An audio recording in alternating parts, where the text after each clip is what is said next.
Abondance rime encore trop souvent avec argent à profusion, ce qui est une approche New Age pervertie.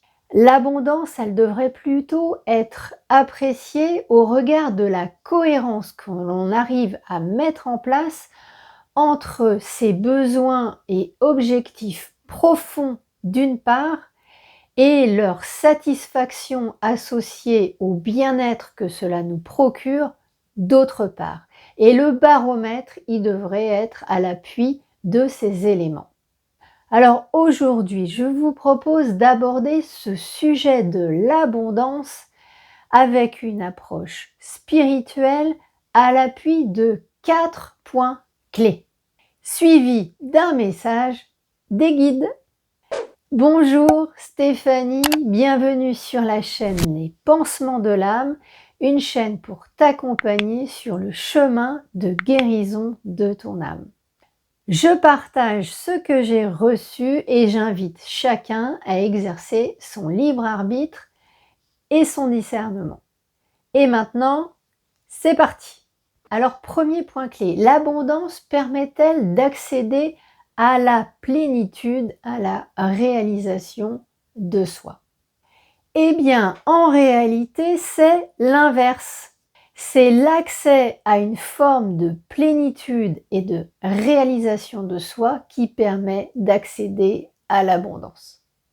Alors, lâcher prise, se délester de ses peurs, voire de ses angoisses, et de tout ce qui constitue un frein, c'est-à-dire les schémas, les blessures, les croyances.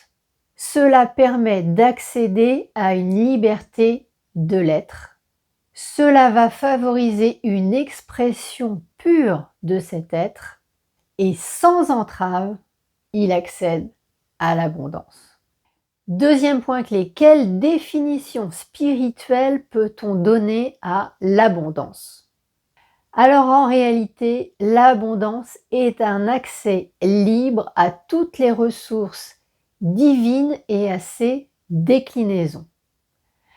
Alors on entend par ressources divines deux choses, le savoir et l'énergie libre. Le savoir, c'est la connaissance pure, c'est celle qui est ancestrale et donc ce n'est pas celle des hommes qui a été totalement dévoyée par l'ombre. Et l'énergie libre, c'est celle qui est en tout et partout. Et on entend par déclinaison de l'abondance tout ce qui est fréquentiel, à savoir son et lumière. Et donc, cela veut dire la musique, le chant, la voix, la parole, les arts, les soins énergétiques, etc. Et à noter que la température et le temps sont deux paramètres qui vont influencer sur le taux fréquentiel. Troisième point clé, pourquoi a-t-on autant de blocages pour accéder à l'abondance et comment arriver à bénéficier de l'abondance? Obtenir, être, vivre l'abondance au cours d'une incarnation terrestre relève nécessairement d'une chimère, c'est-à-dire d'un rêve impossible. En effet, vivre une incarnation terrestre induit en amont de sa naissance, en lien avec son contrat d'incarnation, un téléchargement de freins, de blocages, de croyances, de toute nature qu'il va falloir dépasser au cours de l'incarnation et qui explique que l'abondance soit difficilement atteignable. Alors on a trois cas de figure en lien avec ce terrain d'incarnation. Premier cas, l'abondance, elle fait partie du contrat d'incarnation. C'est en quelque sorte un prérequis. Ça veut dire que l'accès à l'abondance sera automatique puisqu'il a été prévu. Ça fait partie de l'expérience programmée. Deuxième cas, le terrain se caractérise par des manques, Et là, nécessairement, l'abondance, elle sera aux abonnés absents. Et ce, quoi que fasse l'être concerné. Autrement dit, l'abondance ne sera pas possible si dans le cadre de l'incarnation, cela lui a été, en quelque sorte, interdit. Ainsi, en lien avec son contrat d'incarnation, si un être a prévu d'expérimenter des manques, une vie difficile, pleine d'aléas pour qu'il comprenne ce qu'est la résilience, eh bien il n'aura aucun intérêt à être dans l'abondance et c'est même l'inverse. Accéder à l'abondance risquerait de l'empêcher d'atteindre ses objectifs. Et troisième cas de figure, rien n'est prévu dans le contrat d'incarnation, ni le fait d'être dans l'abondance, ni le fait que ça lui soit interdit. Eh bien là, ce sera à l'être de travailler sur son état d'esprit pour être dans l'ouverture, dans l'accueil, d'être en quelque sorte à cœur ouvert pour que l'abondance puisse se révéler et dans ce cas de figure, tout sera possible. Autrement dit, l'abondance sera plus ou moins accessible si le contrat d'incarnation n'a rien prévu en ce sens. Et dans ce cas, un travail sur soi sera nécessaire, c'est-à-dire sur sa façon de voir la vie et de libération de ses propres freins ainsi que de ceux hérités de ses ancêtres ou de ses schémas karmiques, et ce sera plus ou moins facile suivant la nature des freins, leur nombre et leur amplitude. Plus l'être sera purifié de ses freins, et plus l'accès à la plénitude sera possible, et donc par effet induit, l'accès à l'abondance.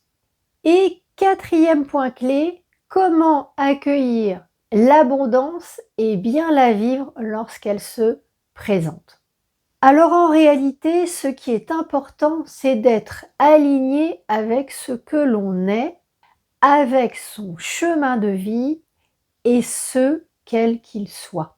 La recherche de l'abondance à tout prix est une futilité, un pis-aller, c'est une diversion.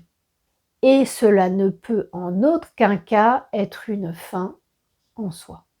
Alors lorsque cette abondance se présente, observez ce que cela induit sur soi. Et lorsque c'est plutôt un mal-être, objectivement identifiez ce que ça vient révéler. Est-ce un vieux schéma, une croyance? Et auquel cas c'est l'occasion de s'y intéresser et d'aller les libérer. Est-ce un non-sens pour soi? Et dans ce cas-là, aller chercher ce qui fait sens.